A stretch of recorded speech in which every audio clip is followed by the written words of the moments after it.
Everyone, চলো আজকে বানিয়ে ফেলি কাতলা মাছের মাথা দিয়ে খিচুড়ি। দেখো, সবসময় তো কারোর না কারোর মাথা আমরা খেতেই থাকি। আজকে না হয় মাছের মাথা দিয়ে খিচুড়ি খাওয়া যাক। তাহলে দেরি না করে লেটস স্টার্ট। প্রথমে একটা পাত্রে তেল নিয়ে তাতে টুকরো করা আলুগুলোকে আমরা ভেজে নেব। এরপরে মাছের মাথাগুলিকে নুন দিয়ে মাখিয়ে কিছুক্ষণ রেখে দিতে হবে। তারপরে সেটাকে ভালো মতো ভেজে নিতে হবে। সেই পাত্রে পরিমাণ মতো ঘি নিয়ে তাতে মুগ ডাল এবং গোবিন্দভোগ চালটাকে ভালো মতো ভেজে নিতে হবে। সেই পাত্রে তেল দিয়ে তাতে জিরে, শুকনো লঙ্কা ফোড়ন দিয়ে কুচনো পেঁয়াজ দিয়ে কিছুক্ষণ ভেজে তাতে আদা বাটা, রসুন বাটা দিয়ে হালকা কষে নিতে হবে। এরপরে পরপর আলু এবং মাছের মাথাগুলোকে দিতে হবে। তার সাথে দিতে হবে ভাজা মুগ ডাল দিয়ে একটু নেড়ে ছেড়ে তাতে পরিমাণ মতো গরম জল দিতে হবে।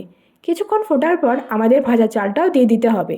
তার সাথে দিতে হবে চেরা কাঁচা লঙ্কা। আর এই কাঁচা লঙ্কাটা তোমরা তোমাদের পরিমাণ মতো, ঝাল একটু বেশি খেলে বাড়িয়ে দেবে, আর কম খেলে এই পরিমাণটাই ঠিক আছে। এরপরে দিতে হবে স্বাদ মতো নুন ও চিনি। ভালো মতো ফুটে এসে জলটা শুকিয়ে গেলেই তাতে ঘি ও গরম মশলা দিয়ে মিশিয়ে নিতে হবে।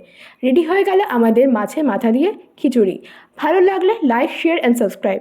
আর কমেন্টে জানিয়ে তোমাদের রেসিপিটা কেমন লাগলো। আর যদি কোনো রেসিপি সম্বন্ধে কোনো কিছু জিজ্ঞাসা থাকে প্লিজ কমেন্টে লিখে জানাও। আরও রেসিপি দেখতে গেলে প্লিজ সাবস্ক্রাইব। আর তোমরা তোমাদের নিউ ইয়ার আর আগামী বছরের শেষ দিনগুলো কেমন কাটাবে কমেন্টে লিখে জানিও। দেখা হবে আর একটা নতুন ব্লগে। Bye bye.